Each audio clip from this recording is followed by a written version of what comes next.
Hello friends, welcome to UPSC Eduflik. Friends, हम अपने इस प्लेटफॉर्म पर विजन आईएएस की टेस्ट सीरीज डिस्कस कर रहे थे, जिसमें हमारा फर्स्ट टेस्ट चल रहा था, जिसका टॉपिक था पॉलिटी एंड कॉन्स्टिट्यूशन। फ्रेंड्स, इसमें अभी तक हमने अपने 75 क्वेश्चन डिस्कस कर लिए हैं, जो कि हमने पिछले 3 लेसन में डिस्कस किए हैं। फ्रेंड्स, आज हमारा ये फोर्थ पार्ट चल रहा है, जिसमें हम लास्ट के 25 क्वेश्चन को डिस्कस करेंगे। तो चलिए फ्रेंड्स, स्टार्ट करते हैं। फ्रेंड्स, हमारा 76 क्वेश्चन दे रखा है। Consider the following statement about the central zoo authority. Central zoo authority के इसमें रेस्पेक्ट में कुछ और इसमें ऑप्शंस वो दे रखे हैं। ऑप्शंस हमको स्टेटमेंट्स को पढ़ना है, ठीक है। पहला स्टेटमेंट में दे रखा है, it is statutory body under the ministry of environment forest and climate change. ये बोल रहा है कि एक स्टैचुरी बॉडी है किसके under, ministry of environment forest and climate change के अंदर, ठीक है। सेकंड ऑप्शन में दे रखा है, prime minister is the x official chairman of the central zoo authority. तो बोला गया प्राइम मिनिस्टर जो होते हैं वो इसमें एक्स ऑफिशियल चेयरमैन होते हैं central zoo authority. X official को मतलब फ्रेंड्स क्या होता है, एक्स ऑफिसर का मतलब फ्रेंड्स होता है कि प्राइम मिनिस्टर की जो पोस्ट है ना, उस पर जो भी इंसान आकर बैठेगा वही इसका चेयरमैन बन जाएगा, अपने आप खुद ब खुद बन जाएगा, ठीक है। इसके अलावा थर्ड ऑप्शन में दे रखा है, friend it has a right to recognise and derecognise Jews in India. ये इसके पास राइट है कि रिकॉग्नाइज करे और डी रिकॉग्नाइज करे इसको जूस को इंडिया में, ठीक है। तो इसमें फ्रेंड्स हमारे ऑप्शन देख लेते हैं। इसमें हमारे ऑप्शन क्या दे रखे हैं। फर्स्ट ऑप्शन फ्रेंड्स में दे रखा है ए हमारा 1 and 2 ओनली, बी दे रखा है 1 and 3 ओनली, सी दे रखा है 2 and 3 ओनली, या डी दे रखा है 1 2 3 ओनली। तो फ्रेंड्स आप इसको अटैम्प्ट कीजिए।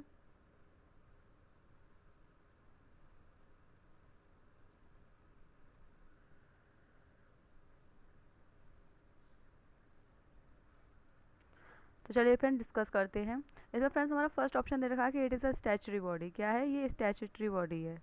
क्या है, स्टैचुटरी बॉडी है। तो फ्रेंड्स ये बात बिल्कुल सही है, स्टैचुटरी बॉडी है। किसके अंडर स्टैचुटरी बॉडी है, इसका लॉ कौन सा है, इसका जो एक्ट है वो है वाइल्ड लाइफ प्रोटेक्शन एक्ट 1972, इसका अंडर ये स्टैचुटरी बॉडी है, ठीक है। और सेकंड ऑप्शन में फ्रेंड दे रखा है कि प्राइम मिनिस्टर्स के एक्स ऑफिसर चेयरमैन होते हैं। तो फ्रेंड्स ये बात बिल्कुल गलत है, प्राइम मिनिस्टर्स के एक्स ऑफिसर चेयरमैन नहीं होते हैं। इसके जो मिनिस्टर ऑफ इन्वायरमेंट होते हैं ना, minister of environment forest and climate change, वो इसके चेयरमैन होते हैं, ठीक है। और थर्ड ऑप्शन में दे रखा है कि ये रिकॉग्नाइज करती है कि मतलब जूस कहाँ है और कहाँ नहीं, कहाँ पे जूस बनने चाहिए कहाँ पे नहीं। तो ये बात बिल्कुल सही है कि यही रिकॉग्नाइज करती है कि जूस जूस का रिकॉग्निशन जो करती है और डी रिकॉग्निशन जो करती है वो हमारी सेंट्रल जो अथॉरिटी ही करती है। तो फ्रेंड्स में हमारा ऑप्शन कौन से हो गया, इस ऑप्शन से हो गया हमारा बी 1 and 3 ओनली, ठीक है। अब फ्रेंड्स नेक्स्ट क्वेश्चन मूव करते हैं। Which of the following issues can be taken up by the national human rights commission NHRC। इसमें बोला कि कौन कौन से इशू हैं जो NHRC ले सकता है। इशूज़ ऑफ मैनुअल स्कैवेंजिंग, पहला ऑप्शन में दे रखा है issue of manual scavenging. Second दे रखा है problems faced by notified and denotified tribes, जो प्रॉब्लम फेस करते हैं नोटिफाइड ट्राइब्स और डिनोटिफाइड ट्राइब्स वो। और थर्ड दे रखा है issue related to right to health, और जो राइट टू रिलेटेड हेल्थ है ना उसका जो इशू है वो। तो फ्रेंड्स इसमें हमारे ऑप्शन दे रखे हैं। इसमें हमारे ऑप्शन दे रखे हैं, पहला दे रखा है 1 ओनली, दूसरा दे रखा है 1 and 2 ओनली, तीसरा दे रखा है 1 2 3 ओनली, एंड तो चौथा दे रखा है 3 ओनली। तो ठीक है फ्रेंड्स, इसका आप आंसर फाइंड आउट कीजिए।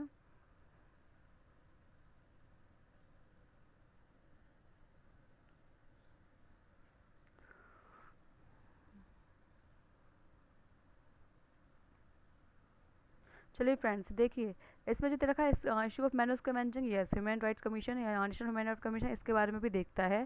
Problem face by notified and denotified types इसके बारे में भी देखता है, और issue related to right to health इसके बारे में भी देखता है, ठीक है। तो इसका ऑप्शन कौन से होगा फ्रेंड्स, सी वाला से होगा 1 2 and 3। इसके अलावा फ्रेंड्स और भी देखता है, जैसे कि एबॉलिशन ऑफ बॉन्डेड लेबर भी देखता है, इशू जो right to funds right to foods related issue होते हैं वो भी देखता है। इसके अलावा प्रोटोकॉल और कन्वेंशन किस तरीके से चल रहे हैं चाइल्ड को लेकर वो भी देखता है, चाइल्ड लेबर को अबॉलिश करने के बारे में भी देखता है, ट्रैफिकिंग जो होती है जो वुमेन और चिल्ड्रन की वो भी देखता है, मैटरनल एनीमिया होता है उसको भी देखा जाता है, ठीक है। और अगर सेक्सुअल हरासमेंट हो रहा है वुमेन का वर्क प्लेस पे तो वो भी यही चेक करता है। दलित इश्यूज़ कैसे चल रहे हैं, एट्रोसिटीज़ कहाँ पर हो रही हैं तो उसके बारे में भी चेक करता है। इसके बाद में डिसेबल्ड पर्सन के राइट्स के बारे में चेक करता है कि इनके राइट को इनको मिल रहे हैं या नहीं मिल रहे हैं। HIV एड्स रिलेटेड जो भी पर्सन होते हैं उनके राइट्स के बारे में भी ये ध्यान रखता है। तो इसका मतलब बहुत सारे ऑप्शन में देखता है। फ्रेंड्स आप इसकी PDF डाउनलोड कर लीजिएगा या फिर मुझे बता दीजिएगा, मैं आपको अपने टेलीग्राम चैनल पर दे दूँगी। तो इसमें आप पूरे इसमें जो जितने भी आंसर है ना सभी क्वेश्चन के उसको एक बार फिर भी पढ़ लीजिएगा, ठीक है। तो फ्रेंड्स अब नेक्स्ट क्वेश्चन मूव करते हैं हम।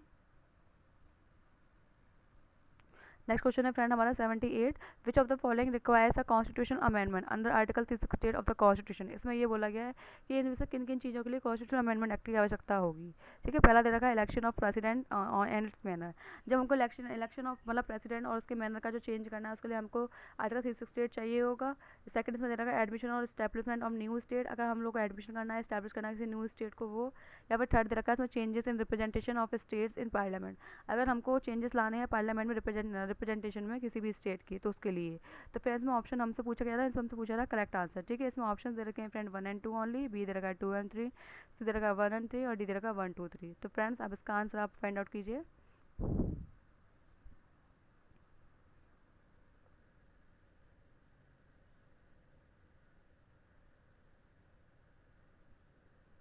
देखिए फ्रेंड्स, इसका जो आंसर है ना, देखिए इसे दे रखा है election of president and it's manner. Yes, इसमें अगर आपको कोई भी चेंजिंग लानी है तो आपको कॉन्स्टिट्यूशन अमेंडमेंट बिल का एक्ट का मतलब कॉन्स्टिट्यूशन अमेंडमेंट बिल को पास करवाना पड़ेगा। क्यों पास करवाना पड़ेगा? क्योंकि आपको फ्रेंड्स पता है इलेक्शन जो होते हैं ना, इलेक्शन अगर होते हैं तो उस टाइम पे स्टेट्स का रिप्रेजेंटेशन भी होता है उस जगह पर, यूटीज़ का रिप्रेजेंटेशन, यूटीज़ का रिप्रेजेंटेशन नहीं होता, यूटीज़ के इलेक्टेड मेंबर्स होते हैं, उनका रिप्रेजेंटेशन होता है। और इसके अलावा प्रेसिडेंट हमारे इंडिया में बहुत बड़ी पोस्ट है, तो उसको अगर हम ऐसे ही चेंज करते रहेंगे बार बार बिना किसी अमेंडमेंट के, तो मतलब बहुत ज़्यादा जो हमारे लॉज है ना, जो हमने जो इतना प्यारा कॉन्स्टिट्यूशन में बनाया है ना, उसकी डिसरेस्पेक्ट होगी। इसलिए हम लोग को जब भी इसमें इलेक्शन के प्रेसिडेंट के इलेक्शन में कोई भी चेंज करना होता है तो उसके लिए हमको लाना पड़ता है कॉन्स्टिट्यूशन अमेंडमेंट बिल लाना पड़ता है। इससे ये पता चल जाता है कि हाँ बहुत सारे लोग हैं जो पार्लियामेंट में ये चाहते हैं, अगर पास नहीं होता तो वहीं की बात खत्म हो जाती है। इसमें सेकंड ऑप्शन मैंने दे रखा है abolition and establishment of new states. Friends जब भी हमें किसी न्यू स्टेट को बनाना होता है तो उसके लिए या फिर अबॉलिश करना होता है किसी न्यू स्टेट को, तो उसके लिए हमें कॉन्स्टिट्यूशन अमेंडमेंट बिल नहीं लाना पड़ता। क्यों नहीं लाना पड़ता फ्रेंड्स? अगर आपने आर्टिकल 3 पढ़ा है तो आर्टिकल 3 में साफ साफ दिया हुआ है कि जब भी आपको किसी न्यू स्टेट लाना है या न्यू स्टेट को बनाना है, किसी स्टेट की बाउंड्री चेंज करनी है, किसी स्टेट को हटाना है, किसी स्टेट का नेम चेंज करना है, तो उसके लिए आपको कॉन्स्टिट्यूशन अमेंडमेंट नहीं करना पड़ेगा, ठीक है। ये आर्टिकल 3 में लिखा है, पार्ट फर्स्ट में जो हमारा आर्टिकल दे रखे हैं ना यूनियन एंड टेरिटरी के बारे में, इसमें आर्टिकल 3 में दे रखा है। अगर आपको फ्रेंड्स अगर आपकी कॉन्स्टिट्यूशन की पूरी बुक पढ़नी है तो मैं इसमें अपने लेसन पर ये प्रोवाइड भी करा रही हूँ अपने प्लेटफॉर्म पर, तो आप जाकर देख लीजिएगा। हमने कल ही वहाँ डिस्कस किए थे आर्टिकल 1 से लेकर 4 तक, उसमें मैंने क्लियरली आपको मेंशन करके बताया भी था कि किस चीज़ में कॉन्स्टिट्यूशन मतलब जब भी हमें नए राज्य को बनाना होता है तो उसकी बाउंड्री चेंज करनी होती है तो हमको कॉन्स्टिट्यूशन अमेंडमेंट एक्ट नहीं करना, एक्ट नहीं लगाना पड़ता, ठीक है। इसके अलावा थर्ड इसमें दे रखा है फ्रेंड्स, जब भी हमें रिप्रेजेंटेशन में चेंजेस करना होता है पार्लियामेंट के अंदर तो उसमें तो लगाना ही पड़ेगा, क्योंकि आपको पता है स्टेट की रिप्रेजेंटेशन है, अगर उसको कम ज़्यादा करना है, कहीं पे घटाना, कहीं पे घटाना, कहीं पे बढ़ाना है तो बहुत बड़ी बात होती है। क्योंकि आपको पता है जो पार्लियामेंट चुन के जाते हैं, जो एमपी एमएल चुन के जाते हैं, वो किस पर डिपेंड करते हैं? वो डिपेंड करते हैं सीट्स पर, कि जितनी सीट्स जिसको मिलेंगी उसमें से उसी की पार्टी जीतेगी। तो अगर इसमें भी रिप्रेजेंटेशन में चेंज करना है तो इसके लिए हमको कॉन्स्टिट्यूशन अमेंडमेंट करना पड़ता है, ठीक है। तो हमारा ऑप्शन कौन सा ही हो गया फ्रेंड्स? हमारा ऑप्शन सही हो गया सी, 1 एंड 3 ओनली, ठीक है। अब नेक्स्ट क्वेश्चन फ्रेंड मूव करते हैं।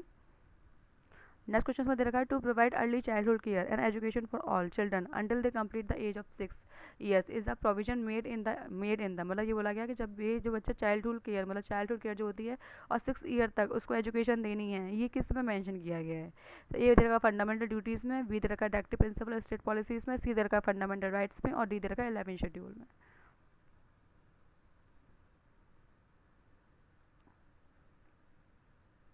देखिए फ्रेंड्स, इसमें पहला ऑप्शन दे रखा है, तो इसका जो आंसर होगा ना वो होगा directive principle of state policies. क्यों? क्योंकि फ्रेंड्स आपको पता है कि हमने 6 to 14 तक के बच्चों को क्या बना दिया गया, मतलब 6 to 14 तक के एज के बच्चों को हमको कंपल्सरी एजुकेशन देनी है। ये किस में रखा था पहले? ये डीपीएसपी में रखा था आर्टिकल 45 के अंतर्गत, ठीक है। उसके बाद उसको हमने हटाकर वहाँ से क्या बना दिया, आर्टिकल 21A के अंतर्गत हमने उसको फंडामेंटल राइट बना दिया। लेकिन फ्रेंड्स 6 year तक चाइल्डहुड केयर देनी है, ये अभी भी फंडामेंटल राइट नहीं बना हुआ है, ये अभी भी डीपीएसपी पे बना हुआ है, इसलिए कि ये डायरेक्शन दे रहा है स्टेट्स को कि आप ऐसा भी कर सकते हो। तो ये किसके अंदर आता है? डीपीएसपी के अंदर आता है, बाकी किसी भी चीज़ के अंदर नहीं आता। Fundamental duties, fundamental rights, 11 schedule उसमें से कहीं पर भी नहीं आता, ठीक है। 11 शेड्यूल में पंचायत के बारे में तो उसमें तो आएगा ही नहीं, ठीक है। इसके अलावा फंडामेंटल राइट्स में भी नहीं है, ये किस में आता है? डीपीएसपी में आता है, ठीक है। अब फ्रेंड्स नेक्स्ट क्वेश्चन मूव करते हैं हम। Which of the following provisions are stated in the fundamental duties, में कौन कौन सी प्रोविजंस हैं जो फंडामेंटल ड्यूटीज में क्या दे रखे हैं, ठीक है। इसमें तरह का पहला option to protect and improve natural environment, second रखा to protect monument which are declare to be national importance, to uphold and protect the sovereignty, unity and integrity of India. इसके अलावा इसमें रखा to promote harmony and spirit of brotherhood.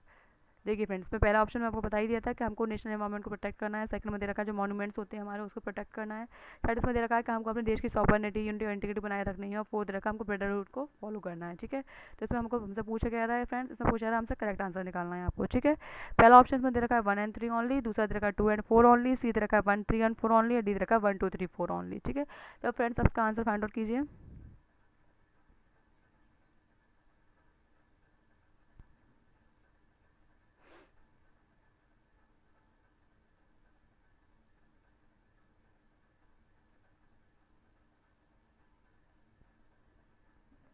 देखिए friends, इसमें पहला option हमारा जो दे रखा है ना, to protect involvement, to protect and improve the natural environment, तो इससे ये बात बिल्कुल सही है फ्रेंड्स। ये भी हमारा आर्टिकल 51A के अंतर्गत हमारे फंडामेंटल ड्यूटीज़ में दे रखा है कि हमको अपने नेशनल इन्वायरमेंट को प्रोटेक्ट करना है। सेकंड इसमें दे रखा है to protect monuments which are declared national importance, हमको मॉन्यूमेंट को प्रोटेक्ट करना है फ्रेंड्स। ये इसमें नहीं दे रखा है, ये DPSP में देखा है, ये DPSP में दे रखा है आर्टिकल 49 के अंतर्गत कि आपको नेशनल इंपॉर्टेंस के जितने भी मॉन्यूमेंट्स उसको प्रोटेक्ट करना है, ठीक है। तो ये वाला हमारा सेकंड वाला ऑप्शन हमारा गलत हो गया, सेकंड वाला गलत हो गया। तो फ्रेंड्स अब इसमें हम कहाँ चले गए, ये सेकंड वाला गलत हो गया ना। थर्ड हमारा दे रखा है friends to uphold the protect, to uphold करना है, प्रोटेक्ट करना हमको सॉवरेनिटी, यूनिटी एंड इंटीग्रिटी को। तो ये बात बिल्कुल सही है कि हाँ, हमको अपनी नेशन की यूनिटी, इंटीग्रिटी और सॉवरेनिटी को मेंटेन करना है। और फोर्थ इसमें दे रखा है हमको हार्मनी और स्पिरिट मेंटेन करनी है किसकी, ब्रदरहुड की। तो ये बात भी बिल्कुल सही है। तो फ्रेंड्स में ऑप्शन कौन सी हो गया, फ्रेंड्स इसमें ऑप्शन फ्रेंड्स सही हो गया 1, 3 एंड 4 ओनली, ठीक है। आंसर ऑप्शन नंबर सी सही हो गया इसमें। अब फ्रेंड्स नेक्स्ट क्वेश्चन हम मूव करते हैं। Which of the following was considered as heart and soul of the constitution by doctor B R Ambedkar. इसमें से किस आर्टिकल को उन्होंने, डॉक्टर जो हमारे जो वो है doctor B R Ambedkar ji, उन्होंने किस आर्टिकल को इसमें soul and heart of the constitution बोला है, ठीक है। तो इसमें ऑप्शन दे रखे हैं friends, right to life and personal liberty, right to equality, right to freedom and religion, right to constitutional remedies. इसमें से किसको कह रखा है उन्होंने heart and soul of the constitution.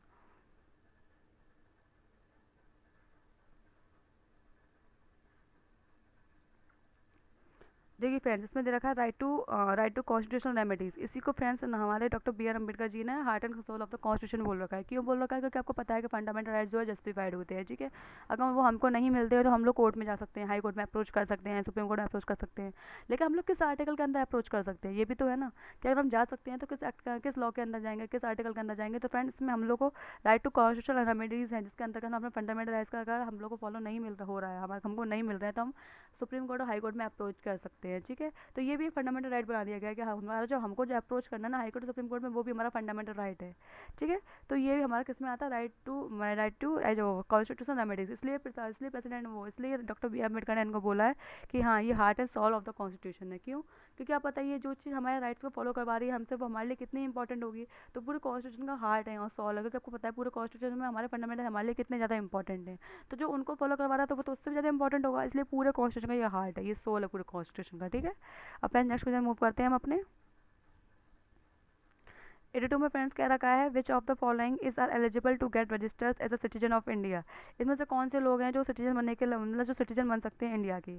पहला इसमें दे रखा है a person of Indian origin who is originally resident in any country or place outside undivided India। इसमें बोला गया वो पर्सन जो कि मतलब ऑरिजिनली रेसिडेंट कर रहा है उसी मतलब किसी एनी कंट्री में, जो कि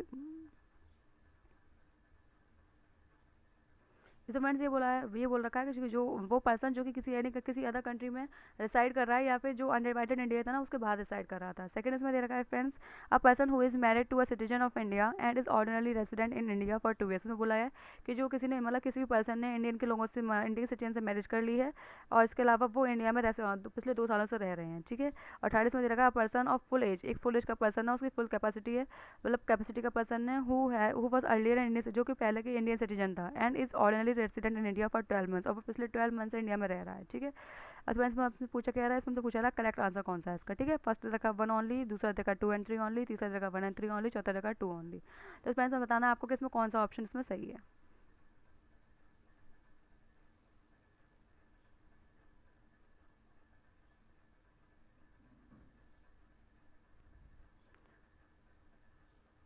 देखिए फ्रेंड्स, इसमें पहला ऑप्शन हमारा जो दे रखा था ना, तो पहला ऑप्शन हमारा दे रखा था कि वो पर्सन जो कि इंडियन ओरिजिन में, मतलब इंडियन ओरिजिन का लेकिन किसी भी अदर कंट्री में रह रहा है तो वो इंडियन सिटीजन बन सकता है, ठीक है।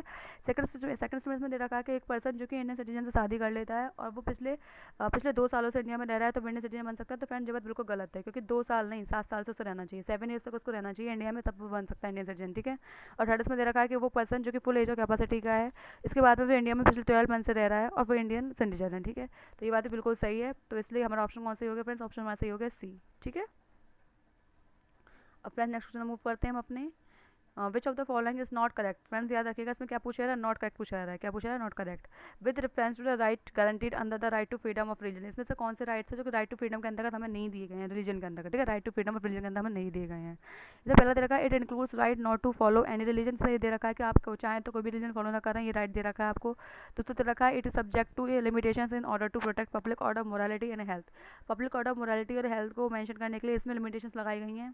थर्ड इसमें दे रखा है it also includes persuading people to convert from one religion to another religion. इसमें ये भी बताया गया कि आप किसी भी पर्सन को परस्यूट कर सकते हो कि वो वन रिलीजन से दूसरे रिलीजन में कन्वर्ट हो जाए। और फोर्थ दे रखा है it provides absolute protection from government interference in religion matter. इसमें दे रखा है फोर्थ वाला कि गवर्नमेंट इसमें मतलब ये जो राइट है ना वो एब्सोल्यूट नेचर का है कि मतलब क्या इसमें गवर्नमेंट इंटरफेयर नहीं कर सकती, आप कुछ भी करिए इस राइट के अंतर्गत। ठीक है, तो इसमें फ्रेंड्स आपका ऑप्शन सही बताना है कौन सा ऑप्शन इसमें सही है।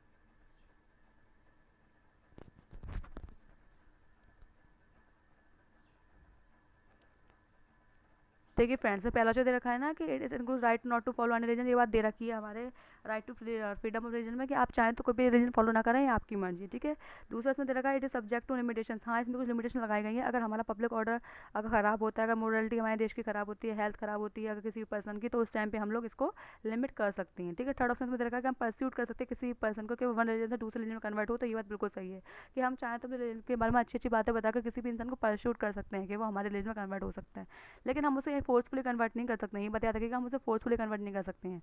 इसमें जो हमारा कॉन्स्टिट्यूशन है उसमें परस्यूट करने की पावर दे रखी है, फोर्सफुली कन्वर्ट करने की पावर नहीं दे रखी है।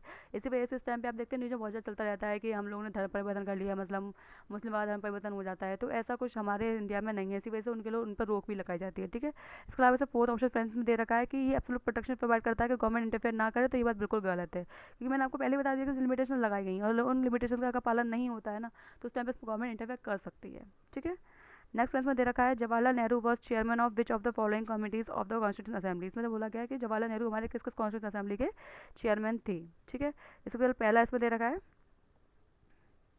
पहला ऑप्शन में दे रखा है फ्रेंड्स यूनियन पावर कमेटी के, सेकंड दे रखा है स्टेट कमेटी के, थर्ड दे रखा है यूनियन कॉन्स्टिट्यूशन कमेटी के और फोर्थ दे रखा है रूल्स ऑफ प्रोसीजर कमेटी के। ठीक है, इसमें ऑप्शन हमारे देख लीजिए फ्रेंड्स। करेक्ट आंसर इसमें हमसे पूछा रहा है करेक्ट आंसर क्या है। पहला दे रखा है 1 2 एंड 3, दूसरा दे रखा है 3 एंड 4, तीसरा दे रखा है 2 3 एंड 4 और चौथा दे रखा है 1 2 एंड 4। तो फ्रेंड्स का आंसर फाइंड आउट कीजिए। इधर फ्रेंड्स अगर आपको कुछ कमेटीज़ हैं उनका नाम और उसके चेयरमैन उसको चेयरमैन आपको याद करने पड़ेंगे क्योंकि उन्हीं में से ज़्यादा क्वेश्चन पूछा जाता है। 7 8 कमेटीज़ हैं, उनसे ही क्वेश्चन पूछा जाता है। ठीक है, तो फ्रेंड्स में पहला ऑप्शन हमारा सही है। जो जवाहरलाल नेहरू जी थे ना, वो हमारे 3 कमेटी के चेयरमैन थे, यूनियन पावर कमेटी के, स्टेट कमेटी का, यूनियन कॉन्स्टिट्यूशन कमेटी के। ठीक है, ये इसके चेयरमैन थे।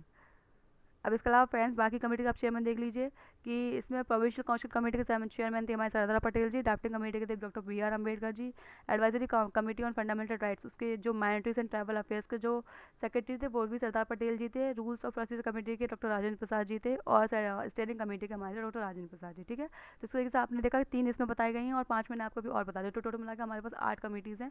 तो आपको याद रखिए कि जो इंपॉर्टेंट कमेटीज़ हैं उनके चेयरमैन आपको याद होने ही चाहिए क्योंकि इसमें तो क्वेश्चन हमेशा पूछा जाता है। ठीक है, अब फ्रेंड्स अपने नेक्स्ट क्वेश्चन में मूव करते हैं हम। नेक्स्ट क्वेश्चन फ्रेंड्स में दे रखा है which of the following statement in the context of central vigilance commission is correct. इसमें बोला गया है कि सेंट्रल विजिलेंस कमीशन के मतलब रेस्पेक्ट में इसमें से कौन सी बातें सही हैं, कौन सी बात सही है। ठीक है, पहला इसमें दे लगता है इस was establish through the act of parliament in the year 1920 in the year 205। इसमें बोला गया है कि ये एक्ट के अंतर्गत 205 में पार्लियामेंट बनाया गया है 2005 में। सेकंड दे रखा है it consist of central vigilance commissioner and not more than 2 vigilance commissioner. में बोला गया है कि इसमें एक सेंट्रल विजिलेंस कमीशन का चेयरमैन होता है और उसमें 2 से ज़्यादा मेंबर नहीं हो सकते हैं विजिलेंस कमीशन के। ठीक है, थर्ड इसमें देखा central vigilance commissioner can only be removed in the manner similar to that of the supreme court जज। में बोला गया जो सेंट्रल विजिलेंस कमीशनर है ना उसको हम लोग केवल उसी तरीके से हटा सकते हैं जिस तरीके से हम सुप्रीम कोर्ट के जज को हटाते हैं। ठीक है, और फोर्थ इसमें रखा है CVC has to present a report on its performance annually to the central government. जो सीवीसी है ना वो अपनी रिपोर्ट को पब्लिश कहाँ करता है, तो सेंट्रल गवर्नमेंट को देता है। तो फ्रेंड्स में आपको आंसर फाइंड आउट करना है कि इसमें कौन सा आंसर इसमें सही है।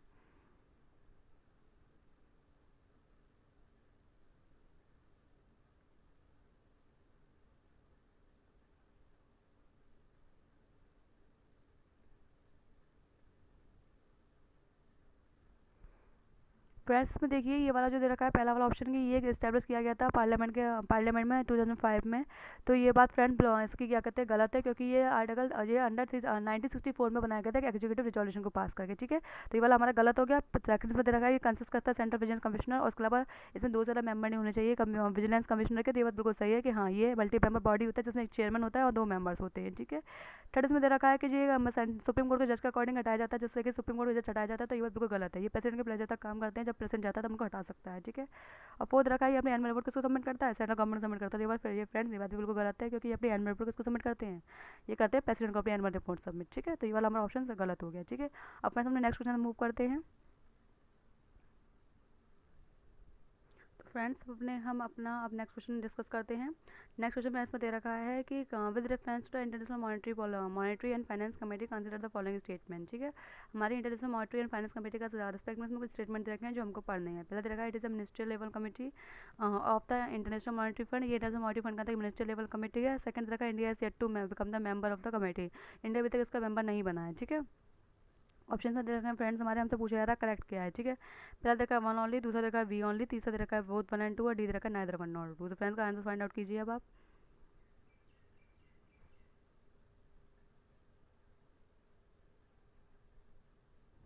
देखिए फ्रेंड्स, पहला इसमें दे रखा है कि मिनिस्ट्रियल लेवल कमेटी है इंटरनेशनल मॉनेटरी फंड के अंदर। ये बात बिल्कुल सही है कि मिनिस्ट्रियल लेवल मिनट कमेटी है इंटरनेशनल मॉनेटरी फंड के अंदर। ठीक है, ये चेक करती है कि मतलब जो बाकी कंट्रीज़ का फाइनेंस है और जो उनका मतलब फाइनेंस के रिलेटेड जो भी मैटर्स में डिसीजन वगैरह होते हैं वो उसमें हेल्प करती है। ठीक है, ये एडवाइजरी बॉडी है जिसमें हमारे 189 मेंबर हैं। ठीक है, और इसमें हर मतलब जो उसमें मिनिस्ट्रियल लेवल मीटिंग होती है उसमें 24 मेंबर्स पार्टिसिपेट करते हैं।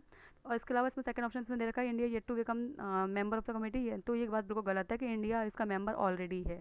ठीक है, तो हमारा इसमें ऑप्शन कौन सही हो गया, हमारा ऑप्शन सही हो गया आंसर ए। ठीक है, फर्स्ट ऑप्शन में हमारा सही है। अपना नेक्स्ट क्वेश्चन मूव करते हैं हम अपने। Which of the following fundamental rights under part 3 of the Indian constitution are available only to Indian citizen. कौन से फंडामेंटल राइट्स है जो केवल इंडियन सिटीजन को दी गई है पार्ट 3 के अंतर्गत। ठीक है, पहला इसमें दे रखा है राइट टू एलिमेंट्री एजुकेशन, दूसरा दे रखा है right to freedom of speech and expression और तीसरा दे रखा है right against discrimination on the ground of religion, race, caste, sex and place of birth. ठीक है, इसमें हमसे पूछा जा रहा है करेक्ट क्या है। पहला ऑप्शन इसमें हमारे ऑप्शन दे रखे हैं 1 and 2, दूसरा दे रखा है 3 ओनली, तीसरा दे रखा है 2 and 3 ओनली, चौथा दे रखा है 1, 2 and 3 ओनली। तो फ्रेंड्स का आंसर फाइंड आउट कीजिए आप।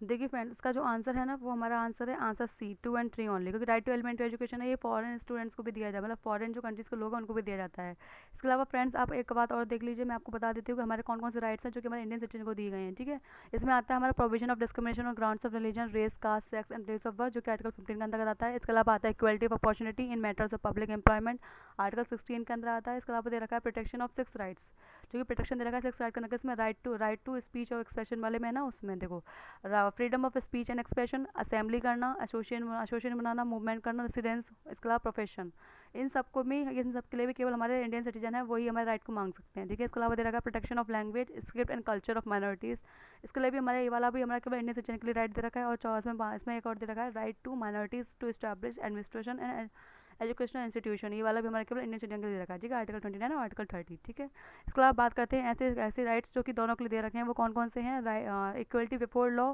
And equal protection of law, article 14 दे रखा है दोनों के लिए। Protection of respect of conviction for offences, article 20 दे रखा है दोनों के लिए। Protection of life and personal liberty, ये भी आर्टिकल दोनों के लिए दे रखे हैं, मतलब दोनों का मतलब कौन है, इंडियन सिटीजन और फॉरेन सिटीजन। ठीक है, 21 के अंदर। और right to elementary education article 21 A के अंदर, ये भी हमारा केस में दे रखा है, ये भी हमारा दे रखा है फॉरेन सिटीजन को भी और इंडियन सिटीजन को भी। ठीक है, protection against arrest and detention, इसके लिए आर्टिकल 22 ये भी दे रखा है हमारे दोनों के लिए। इसके अलावा protection of traffic in human beings, ये भी दे रखा है दोनों के लिए आर्टिकल 23 के अंतर्गत। Provision of employment and children in factories, article 24 ये भी दे रखा है। इसके अलावा freedom of conscience, free profession, practice and propagation of religion, article 25 ये भी दे रखा है। Freedom of manage religion affairs, ये भी दे रखा है।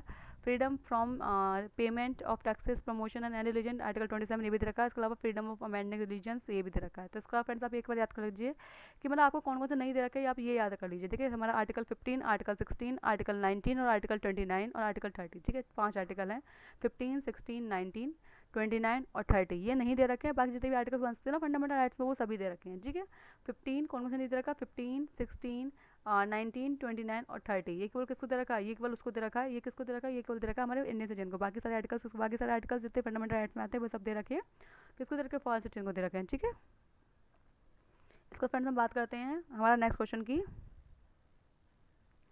Directive principle of state policy provides for, directive principle state policy क्या प्रोवाइड करती है, the goal and objective that society should adopt, ऐसे गोल्स जो कि सोसाइटी को अडॉप्ट करने चाहिए। सेकंड को दे रखा है the right that individual should enjoy apart from the fundamental rights, ऐसे राइट्स जो कि जो इंडिविजुअल है वो एंजॉय कर सकता है फंडामेंटल राइट्स के साथ साथ में। और थर्ड इसमें दे रखा है the policy that the government should adopt, ऐसी पॉलिसी जो कि गवर्नमेंट को अडॉप्ट करनी चाहिए। ठीक है, इसमें करेक्ट आंसर पूछा जा रहा है हमसे। इसमें ऑप्शन दे रखे हैं हमारे 1 and 3 ओनली, दूसरा दे रखा है 1 and 2 ओनली, तीसरा दे रखा है 2 and 3 ओनली और चौथा दे रखा है 1, 2 and 3 ओनली। तो फ्रेंड्स का आंसर को निकालिए आप।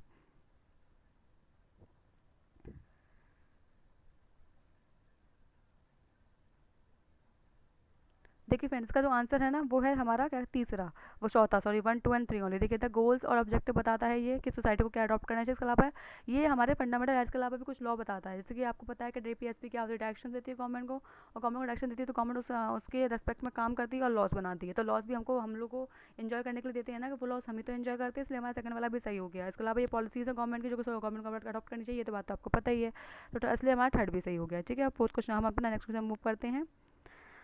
नेक्स्ट क्वेश्चन हमारे साथ दे रखा है friends, consider the following pairs regarding the members of the first cabinet in free India and portfolios held by them. इसमें दे रखा है कि जो हमारे फ्री इंडिया के फर्स्ट मेंबर्स थे ना हमारी असेंबली के, उसमें उसमें और उनके पोर्टफोलियोज कौन कौन सी दे रखी थी उसके बारे में दे रखा है। ठीक है, पहला ऑप्शन में दे रखा है फ्रेंड जवाहरलाल नेहरू, और उसके बगल में दे रखा है साइंटिफिक रिसर्च, दूसरा दे रखा है मौलाना अबुल कलाम आज़ाद, उसमें दे रखा है एजुकेशन, और तीसरा दे रखा है वल्लभ भाई पटेल इन्फॉर्मेशन एंड ब्रॉडकास्टिंग। ठीक है, तो हमें पूछा था करेक्ट पेयर कौन सा सही है, करेक्टली मैच कौन सा है इसमें। ठीक है, तो इसमें दे रखा ऑप्शन 1 ओनली, दूसरा दे रखा 2 एंड 3 ओनली, तीसरा दे रखा 1 एंड 2 ओनली, चौथा दे रखा 1 2 एंड 3 ओनली। तो फ्रेंड्स का आंसर फाइंड आउट कीजिए अब आप।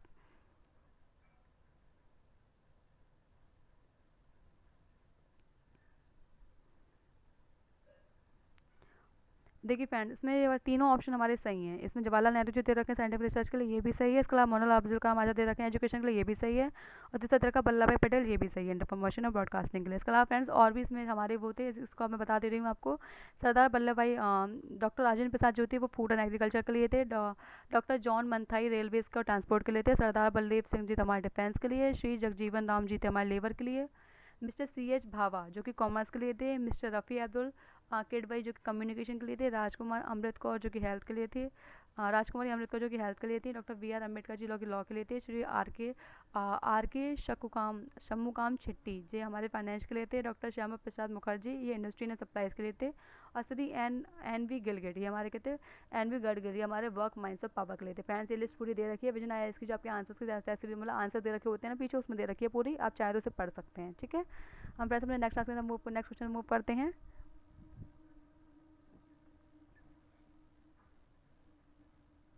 देखिए मैं इसमें नेक्स्ट हमसे पूछा गया, consider the following statement in the context of central information commission. Central information commission के रेस्पेक्ट में इसमें कुछ स्टेटमेंट दे रखे हैं जो हमको पढ़ने हैं। इसमें पहला स्टेटमेंट फ्रेंड क्या दे रखा है, पहला दे रखा है the CIC was first constituted as an executive body and later given the statutory status. में बोला गया जो सीआईसी ने वो पहले क्या बनी थी, वो पहले एग्जीक्यूटिव बॉडी बनी थी, उसके बाद में उसको स्टैट्यूटरी स्टेटस दे दिया गया, मतलब उसे किसी एक्ट के अंतर्गत रख दिया गया। ठीक है, सेकंड उसमें दे रखा है while inquiring the commission has the power of civil code. Inquiring के समय इसमें सिविल कोड की पावर होती है। और थर्ड में दे रखा है it can take disciplinary action against the errant official, मतलब जो इवेंट ऑफिशियल होते हैं उसका अगेंस्ट डिसिप्लिनरी एक्शंस ले सकता है। ठीक है, इसमें पूछा गया हमसे करेक्ट कौन सा है, पहला दे रखा है 2 ओनली, दूसरा दे रखा है 1 एंड 2 ओनली, तीसरा दे रखा है 1 2 एंड 3 ओनली, चौथा दे रखा है डी ओनली, वो सॉरी 3 ओनली। ठीक है, तो आप बताइए इसमें फ्रेंड्स कौन सा आंसर का सही है।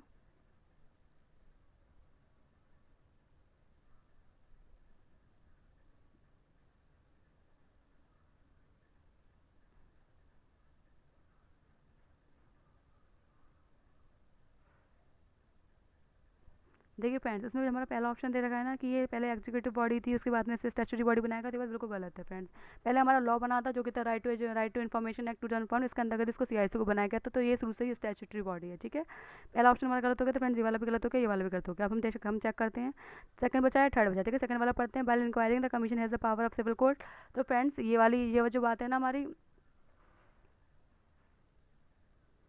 ये फ्रेंड्स हमारी बात बिल्कुल सही है कि इसको सिविल कोड का इसको राइट होता है जब भी किसी मैटर को इंक्वायर करती है। ठीक है, थर्ड में दे रखा है कि डिस्क्रिमिनेटरी एक्शन ले सकती है एंड ऑफिशियल के अगेंस्ट, तो ये बात बिल्कुल गलत है फ्रेंड्स, क्योंकि ऑलरेडी रिकमेंड कर सकती है, किसी कोई भी एक्शन नहीं ले सकती डिस्क्रिमिनेटरी एक्शन जो कि इरेंट ऑफिशियल होते हैं उनके अगेंस्ट। ठीक है, इसमें ऑप्शन हमारा कौन से हो गया फ्रेंड्स, ऑप्शन से हो गया हमारा ए सेकंड ओनली। ठीक है, अब नेक्स्ट क्वेश्चन मूव करते हैं फ्रेंड्स हम अपने।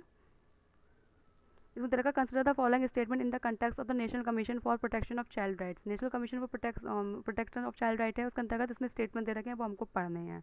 प्लस में दे रखा है it is establish under the protection of children and from sexual offences act 2012। ये इस एक्ट के अंतर्गत बनाया गया था। सेकंड में दे रखा है it is a multi member body with at least 2 women in the commission. इसमें बोला गया ये मल्टी मेंबर बॉडी है, इसमें 2 वुमेन हमेशा होनी ही चाहिए। ठीक है, तो इसमें मैं आप फ्रेंड्स का आंसर फाइंड आउट कीजिए आप, इसका आंसर क्या है। इसमें पहला ऑप्शन आपसे दे रखा है 1 ओनली, दूसरा दे रखा है 2 ओनली, तीसरा दे रखा है बोथ 1 एंड 2, और दे रखा है नाइदर 1 नॉट 2। इसको हमसे पूछा जा रहा है करेक्ट आंसर क्या है, क्या पूछा जा रहा है करेक्ट आंसर क्या है, तो इसका आंसर फाइंड आउट कीजिए आप।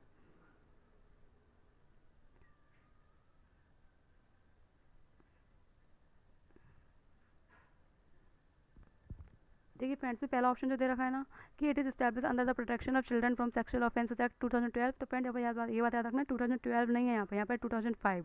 तो हमारा ये वाला आंसर हमारा ये वाला ऑप्शन गलत हो गया, तो हमारा ये वाला भी गया और ये वाला भी गया, ठीक है। अब सेकंड बात करते हैं, it is multi member body with at least 2 women in the commission. तो ये बात बिल्कुल सही है कि मल्टी मेंबर बॉडी है, इसमें 2 मेंबर होने चाहिए हमेशा कमीशन में, ठीक है। तो ये बात भी बिल्कुल सही है। तो हमारा कौन सा ऑप्शन सही हो गया, इसमें हमारा सही हो गया बी, सेकंड ओनली, ठीक है। अब नेक्स्ट क्वेश्चन मूव करते हैं friends. Consider the following statement should about the Mahatma Gandhi national rural employment guarantee act and scheme. इसमें बोला गया जो हमारी मनरेगा स्कीम है ना, उसके अंतर्गत इसमें बातें कही गई हैं, वो हमको पढ़नी है। पहले इसमें दे रखा है, it guaranteed minimum of 150 days of wage employ to the every household, मतलब एवरी हाउस होल्ड को ये 150 डेज की वेज देती हैं। सेकंड में दे रखा है, gram panchayat are responsible for identification of projects, while gram sabha are responsible for social audits of the all the projects. इसमें ये दे रखा है, जो ग्राम सभा होती है ना, वो आइडेंटिफिकेशन करती हैं हमारे जो जितने भी हमारे जो प्रोजेक्ट्स होते हैं जिसके अंदर ये लोग काम करते हैं वो। और थर्ड में दे रखा है, at least 1/3 of the beneficiaries of the scheme shall be women. इसमें बोला कि 1/3 हमारी जो वुमेन्स हैं वो वुमेन होनी चाहिए, मतलब बेनिफिशियरीज हमारी वुमेन होनी चाहिए जो कि इसमें रजिस्टर कराती हैं स्कीम के अंतर्गत, ठीक है। इसमें ऑप्शन हमारे दे रखे हैं फ्रेंड, ए में हमारे देखा 1, 2 एंड 3, दूसरे में देखा 1 एंड 3, तीसरे में देखा 2 एंड 3 और चौथे में देखा 1 ओनली। तो इसमें फ्रेंड्स का आंसर फाइंड आउट कीजिए आप।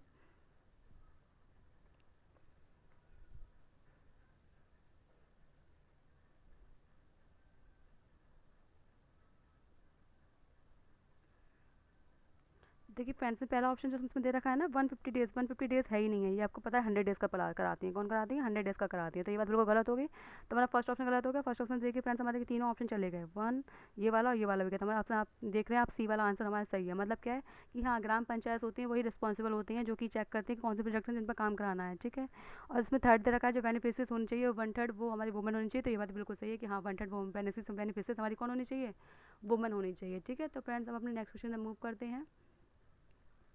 इसमें दे रखा है, कंसिडर द फॉलोइंग ऑब्जेक्टिव। इसमें बताया गया है कि मतलब हमारे फॉलोइंग ऑब्जेक्टिव दे रखे हैं, उसके बारे में हमको स्टेटमेंट्स पढ़ने हैं। पहला कौन सा दे रखा है? Liberty of worship. दूसरा दे रखा है डिग्निटी ऑफ द नेशन। तीसरा दे रखा है इक्वालिटी ऑफ स्टेटस। चौथा दे रखा है पॉलिटिकल लिबर्टी, ठीक है। इसमें हमसे पूछा जा रहा है, which of the above given objectives are stated in the preamble to the constitution of India. इसमें बोला गया इसमें से चारों में से कौन से ऑब्जेक्टिव है जो कि हमारे प्रेम्बल में दे रखे हैं, ठीक है। ऑप्शन में फ्रेंड देख लीजिए, इसमें ऑप्शन हमारे दे रखे हैं 2 एंड 3 एंड 4 ओनली। दूसरा दे रखा है 1 एंड 3 ओनली। तीसरा दे रखा है 2 एंड 4 ओनली और चौथा दे रखा है 1, 2 एंड 4 ओनली। तो फ्रेंड्स, में आपको दिख रहा होगा इसमें एक ना ऑप्शन तो गलत है ही है, ठीक है। तो आप देखिए इसमें कौन सा ऑप्शन गलत है।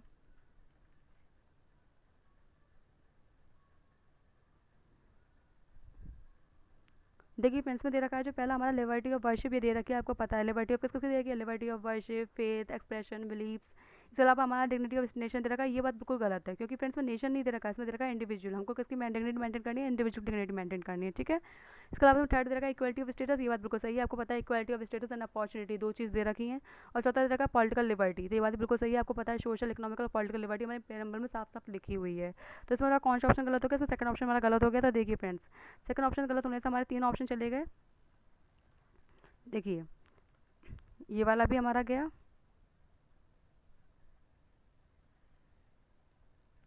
अच्छा सॉरी फ्रेंड्स, इसमें देखिए इसमें 3 ऑप्शन हमारे कट रहे हैं। देखिए सेकंड से ये भी कट रहा है, ये भी कट रहा है, तो ये भी कट रहा है। तो मतलब हमारा 1 एंड 3 बचा है। देखिए इसमें इसमें मैं कंफ्यूज हो गई थी, पॉलिटिकल लिबर्टी नहीं दे रखी है। लिबर्टी तो आपको दे रखी है वर्शिप, फेथ, एक्सप्रेशन, इसके अलावा स्पीच, इसकी दे रखी है वर्शिप। और पॉलिटिकल दे रखी है जस्टिस। आपको सॉरी, पॉलिटिकल जस्टिस मैंने अभी आपको बताया था ना, इकोनॉमिकल, सोशल एंड पॉलिटिकल, तो जस्टिस दे रखी है। मैंने बोला भी था जस्टिस, लेकिन मैं पढ़ लिबर्टी गई थी। तो क्या बोला है इसमें? Political, economic and social justice दे रखी है फ्रेंड्स। अगर आपको समझ प्रेम्बल आपको पढ़ने हैं तो आप मेरे लेसन पर भी विजिट कर सकते हैं, जिसमें मैं आपको पूरा कॉन्स्टिट्यूशन पढ़ा रही हूँ। उसमें प्रेम्बल का लेसन मैं ऑलरेडी ले चुकी हूँ, आपको एक बार समझाया भी है मैंने उसमें कि प्रेम्बल में कौन सी बातें क्यों कही गई हैं, ठीक है। इसके बाद फ्रेंड्स, हम नेक्स्ट क्वेश्चन में मूव करते हैं अपने।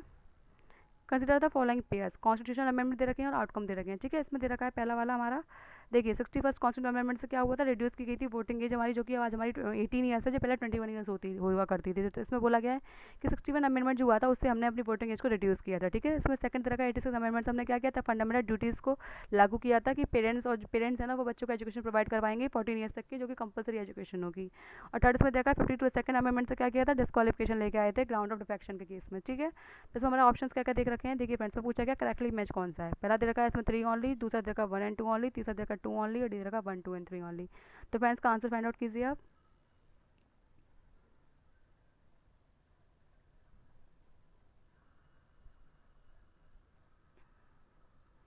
देखिए फ्रेंड्स, इसमें तीनों ऑप्शन हमारे सही हैं। 61A अमेंडमेंट से क्या किया गया था, हमारे वोटिंग को रिड्यूस किया गया था, 18 से 21 से 18 लेके आया गया था, ठीक है।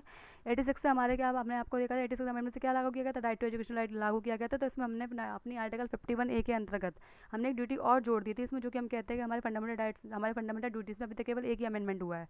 और वो कौन सा हुआ है, वो हुआ है हमारा 86 अमेंडमेंट, जिसमें हमने ये जोड़ा था कि पेरेंट्स की ड्यूटी है कि वो अपने बच्चों को स्कूल भेजें जो भी 14 ईयर्स तक के बच्चे हैं, ठीक है। इसके बाद 52nd अमेंडमेंट से क्या हुआ था, एंटी डिफेक्शन लॉ लागू हुआ था, ठीक है। तो ये वाला भी हमारा सही है। तो हमारा आंसर कौन सा हो गया, हमारा सही हो गया ऑप्शन डी, 1, 2 एंड 3, ठीक है। अब फ्रेंड्स अपने नेक्स्ट क्वेश्चन तक मूव करते हैं हम। Consider the following statement, fundamental rights can be amendment by the parliament only through a constitutional amendment act. इसमें बोला गया कि फंडामेंटल राइट्स को हम केवल तभी अमेंड कर सकते हैं जब हमको मतलब कॉन्स्टिट्यूशनल अमेंडमेंट को पास करवाना होगा तभी। इसमें सेकंड ऑप्शन तो दे रखा है, any amendment to fundamental rights requires a special majority. कोई भी अमेंडमेंट अगर हमको फंडामेंटल राइट्स में करना है तो हमको स्पेशल मेजोरिटी चाहिए होती है पार्लियामेंट की, along with the consent of half of the state legislature. इसके अलावा हमको हाफ ऑफ द स्टेट की क्या चाहिए होती है, हाफ ऑफ द स्टेट की कंसेंट भी चाहिए होती है। तो फ्रेंड्स में हमारे देखिए कौन सा ऑप्शन इसमें सही है। इसमें देखा फ्रेंड्स, हमसे पूछा गया करेक्टली मैच कौन सा है, ठीक है। इस करेक्ट पूछा गया हमसे, पहला दे रखा है 1 ओनली, दूसरा दे रखा है 2 ओनली, तीसरा दे रखा है बोथ 1 एंड 2, चौथा दे रखा है नाइदर 1 नॉट 2। फ्रेंड्स में बताइए इसमें हमारा कौन सा ऑप्शन सही है।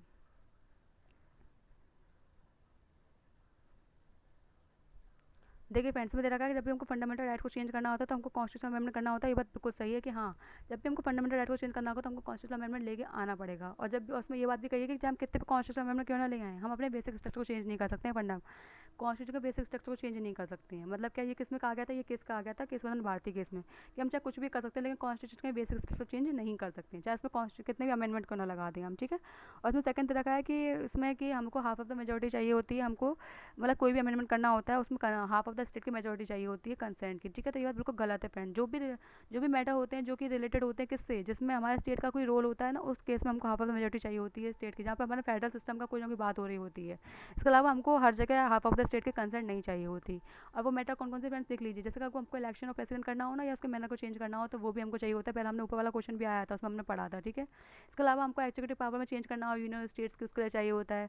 सुप्रीम कोर्ट हाई कोर्ट की स्टैंड वगैरह को चेंज करना होता है उस केस में भी हमको क्या चाहिए होता है, हाफ द स्टेट की कंसेंट चाहिए होती है। इसके अलावा लेजिस्लेटिव पावर्स जो होती है ना यूनियन और स्टेट के बीच में, उसको अगर डिस्ट्रीब्यूशन में हमको चेंजिंग लाई होनी है, वो भी हमको उसमें वो भी किस में आती है, वो भी आती है हमारी हाफ ऑफ द स्टेट के कंसेंट में, ठीक है। इसके अलावा अगर कोई भी ऐसा मैटर जो कि 7 शेड्यूल की लिस्ट में चेंजिंग लाना है, 7 शेड्यूल यूनियन लिस्ट है, स्टेट लिस्ट में, स्टेट लिस्ट से हमारे अकाउंट करंट लिस्ट में जो भी चेंजिंग लानी होती है तो उसमें भी हमको क्या क्या चाहिए होती है, हाफ स्टेट की कंसेंट चाहिए होती है, ठीक है। इसके अलावा स्टेट जो पार्लियामेंट में रिप्रेजेंटेशन होता है ना, उसके लिए भी चाहिए होती है हमें हाफ ऑफ द स्टेट की कंसेंट। इसके अलावा पार्लियामेंट में जो भी अमेंडमेंट होता है कॉन्स्टिट्यूशन में, जो कि आर्टिकल 368 के अंतर्गत आता है, मतलब क्या अगर आपको आर्टिकल 368 में ही कुछ चेंज लाना है जो कि हमारा कॉन्स्टिट्यूशन अमेंडमेंट एक्ट के अंतर्गत है, उसके मैनर को चेंज करना है कि किससे किस अमेंडमेंट किया जाना है, तो उसके लिए भी हमको हाफ ऑफ द स्टेट की कंसेंट चाहिए होगी, ठीक है। तो फ्रेंड्स अपने नेक्स्ट क्वेश्चन मूव करते हैं। इसमें हमारा आंसर कौन सा हो गया, इसमें हमारा आंसर फ्रेंड्स सही हो गया पहला वाला आंसर ए, ठीक है। हमारा नेक्स्ट क्वेश्चन क्या दे रखा है, नेक्स्ट क्वेश्चन में दे रखा है friends, which of the following diseases can be vertically transmitted from mother to foetus. Vertical transmit का मतलब होता है कि जो मदर से फीटस में चली जाती हैं बच्चों में चली जाती हैं, ठीक है।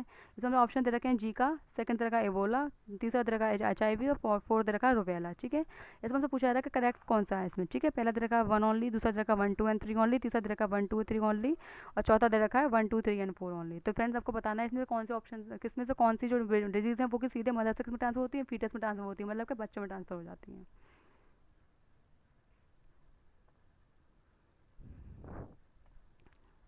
देखिए मैं इसमें चारों ऑप्शन सही हैं। इसमें जीका, इवोला, HIV, रुबेला, चारों चारों डिजीज ऐसी हैं जो कि मदर से किस में ट्रांसफर होती है, फीटस में ट्रांसफर हो जाती है। इसके अलावा फ्रेंड्स और भी डिजीज है जैसे कि मारवर्ग हो गया, हर्पस हो गया, चिकन पॉक्स हो गया, इसके अलावा सिफिलिस हो गया, इसके अलावा चैलमीडिया हो गया और टोकोप्लाज्मोसिस में भी ये भी लिस्ट दे रखी है फ्रेंड्स विजन आई इसकी आपके आंसर शीट में।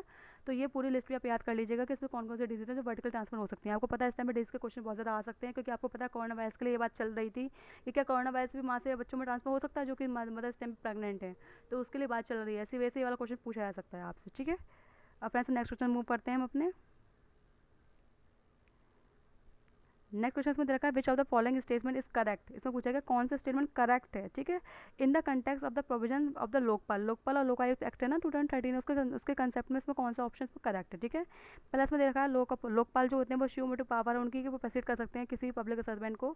थर्ड सेकंड इसमें दे रखा है there is no provision for the attachment and confiscation of property of public servants which are acquired by corrupt practice. में बोला गया है कि इसमें कोई भी कॉन्फिस्केशन नहीं कर सकते, कोई प्रोविजन नहीं बना सकते हैं जो कि पब्लिक अथॉरिटी है ना वो अब किसी भी प्रॉपर्टी को करप्ट प्रैक्टिस एक्वायर कर लेती हैं तो उस केस में उनके पास में कोई पावर नहीं है, ठीक है। थर्ड इसमें दे रखा है the office of prime minister has been brought under the purview of the Lokpal.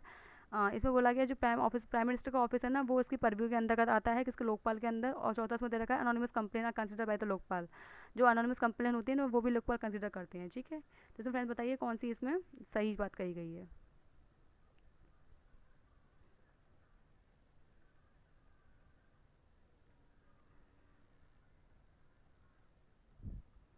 देखिए फ्रेंड्स में पहला ऑप्शन दे रखा है लोकपाल सुमोटो एक्शन ले सकते हैं, तो ये बात गलत है। लोकपाल सुमोटो एक्शन नहीं ले सकते हैं, ठीक है।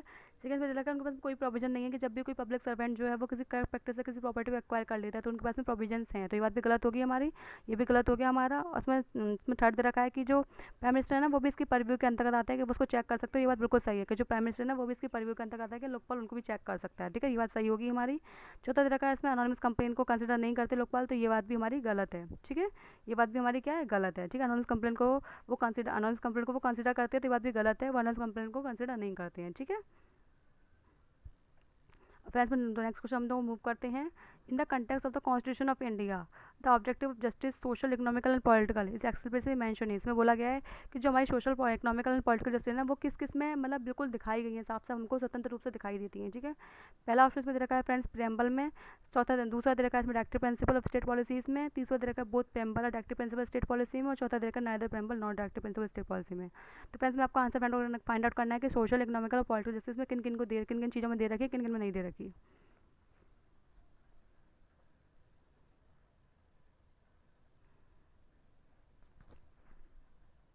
देखिए फ्रेंड्स मैंने अभी आपको थोड़ी देर पहले ऊपर वाले क्वेश्चन में समझाया था कि प्रेम्बल में हमारी तीन तरह की जस्टिस दे रखी है, सोशल इकोनॉमिकल और पॉलिटिकल। तो प्रेम्बल तो हमारा हो ही गया, प्रेम्बल हमारा हो गया तो देखिए ये वाला ऑप्शन भी हमारा चला गया, ये वाला ऑप्शन भी चला गया, अब हमारे पास दो ऑप्शन बचते हैं। तो हमको ये चेक करना है कि डीपीएसपी में क्या ये बात दे रखी है, पॉलिटिकल इकोनॉमिकल सोशल जस्टिस। तो हाँ फ्रेंड्स डीपीएसपी में ये बात हमको दे रखी है कि पॉलिटिकल इकोनॉमिकल सोशल जस्टिस की डायरेक्शन डीपीएसपी देता है गवर्नमेंट को कि वो पॉलिटिकल जस्टिस लेके आए, सोशल जस्टिस लेके आए और इकोनॉमिक जस्टिस लेके आए। तो ये हमारा ऑप्शन कौन सा हो गया, इसमें ऑप्शन हमारा सही हो गया सी वाला कि प्रेम्बल में भी दे रखा है और डीपीएसपी में भी दे रखा है, ठीक है। अब फ्रेंड्स नेक्स्ट में मूव करते हैं हम अपने which of the following are the features of parliamentary form of government in India. इसमें से कौन कौन से ऐसे फीचर्स हैं जो कि पार्लियामेंट्री फॉर्म ऑफ गवर्नमेंट की हैं जो कि इंडिया में हैं, ठीक है। तो इसमें फ्रेंड्स दो तरीके देखो आपको पता है parliamentary form of government Britain में है और अपने इंडिया में है। तो हमारी ब्रिटेन की जो पार्लियामेंट्री फॉर्म ऑफ गवर्नमेंट है ना वो इंडिया से थोड़ी सी अलग है, इंडिया की हमारी जो मतलब पार्लियामेंट्री फॉर्म ऑफ गवर्नमेंट है वो ब्रिटेन से थोड़ी सी अलग है, ठीक है। तो अब हमको यही बोला है कि हमारे इंडिया के रिस्पेक्ट में कौन कौन सी बात है इसमें सही है पार्लियामेंट्री फॉर्म ऑफ गवर्नमेंट के केस में, ठीक है। तो पहला ये दे रखा है सॉवरेनिटी ऑफ द पार्लियामेंट से बोला गया कि पहला कि सॉवरेनिटी ऑफ पार्लियामेंट, पार्लियामेंट की सॉवरेनिटी होती है। सेकंड में दे रखा है collective responsibility of the executive to the legislature, जो एग्जीक्यूटिव होते हैं ना वो कलेक्टिव रिस्पॉन्सिबल होते हैं, कलेक्टिवली रिस्पॉन्सिबल किसके लिए होते हैं, लेजिस्लेचर के लिए रिस्पॉन्सिबल होते हैं। और थर्ड इसमें दे रखा है पेरियोडिक डिस्क्लोजन ऑफ पार्लियामेंट, जो पार्लियामेंट है ना उसका पेरियोडिक डिसोल्यूशन होता है, ठीक है। इसमें हमसे पूछा जा रहा है करेक्ट आंसर कौन सा सही है इसमें, ठीक है। तो हमारे फ्रेंड्स में आंसर सही है हमारे, देखो हमसे पूछा जा रहा है 1 and 2 ओनली, दूसरा दे रखा है V2 ओनली, तीसरा दे रखा है 1 and 3 ओनली, चौथा दे रखा है 1 2 and 3 ओनली। तो फ्रेंड्स का आंसर को फाइंड आउट कीजिए आप।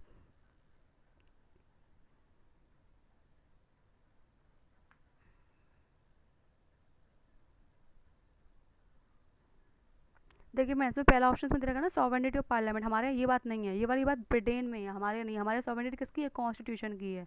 हमारे सॉवरेन कौन है, कॉन्स्टिट्यूशन सॉवरेन है, पार्लियामेंट सॉवरेन नहीं है। जो बात चलेगी वो कॉन्स्टिट्यूशन चलेगी, पार्लियामेंट उसके अकॉर्डिंग काम करेगी, ठीक है। तो पहला हमारा गलत होगा, तो फ्रेंड्स देखिए ये वाला भी गया हमारा, ये वाला भी गया, ये वाला भी गया, आपको दिख रहा होगा कि सेकंड वाला ही सही है हमारा, ठीक है। तो मतलब क्या है जो हमारे जो एग्जीक्यूटिव होते हैं ना वो कलेक्टिवली रिस्पॉन्सिबल किसके लिए होते हैं, लेजिस्लेचर के लिए होते हैं। इसके अलावा थर्ड ऑप्शन दे रखा है कि पेरियोडिक रिजोल्यूशन होता है पार्लियामेंट का, तो ये बात भी गलत है फ्रेंड्स। आपको पता है कि राज्यसभा कभी भी नहीं जाती, राज्यसभा कभी भी हमारी खत्म नहीं होती है, बस हमारी लोकसभा खत्म होती है, तो इसलिए हम कह सकते हैं कि रिजोल्यूशन तो होता है लेकिन किसका होता है, सिर्फ लोकसभा का होता है, राज्यसभा का नहीं होता। तो इस केस में हम लोग पार्लियामेंट वर्ड को यहाँ नहीं लिख सकते थे, ठीक है। और उन्होंने पार्लियामेंट को वर्ड को लिखा है तो इसलिए बात वाली बात भी हमारी इसलिए गलत होगी, ठीक है।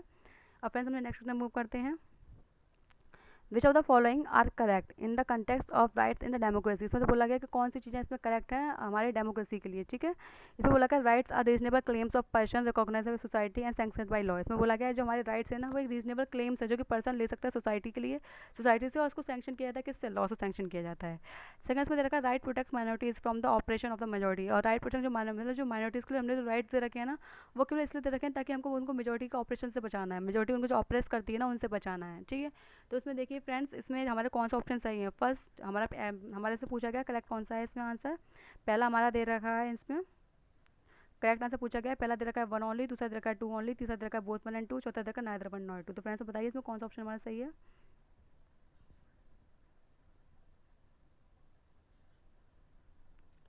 देखिए फ्रेंड्स, में दोनों ही ऑप्शन हमारे सही हैं, क्योंकि देखिए जो हमारे जो राइट्स होते हैं ना, वो रीजनेबल क्लेम्स होते हैं जो हम सोसाइटी से मांग कर सकते हैं। इसके अलावा लॉस को इन्फोर्स करवाता है। ठीक है, तो पहला ऑप्शन हमारा सही हो गया। दूसरा उसने दे रखा है राइट जो माइनॉरिटी के लिए दिए जाते हैं ना, वो इसलिए दिए जाते हैं ताकि मेजोरिटी उनको ऑप्रेस ना कर पाए। ठीक है, तो इसमें दोनों ही ऑप्शन हमारे सही हो गए। ठीक है, तो हमारा बोथ 1 एंड 2 ऑप्शन में सही है। हमारा ऑप्शन कौन सा सही है? इसमें सी वाला ऑप्शन हमारा सही है। अब फ्रेंड्स देखिए, हमने अपने 100 क्वेश्चन खत्म कर लिए हैं। इसके साथ ही हमारा टेस्ट 1 कंप्लीट हो चुका है विजन IAS का। अब हम फ्रेंड्स इसके आगे के क्वेश्चन भी ऐसे डिस्कस करेंगे। तो आपको अगर विजन IAS की और ऐसे डिस्कस करनी है तो आप मेरे साथ जुड़े रहिए और मेरे चैनल को लाइक शेयर और सब्सक्राइब कीजिए और मुझे सपोर्ट कीजिए। Thank you friends, thank you so much.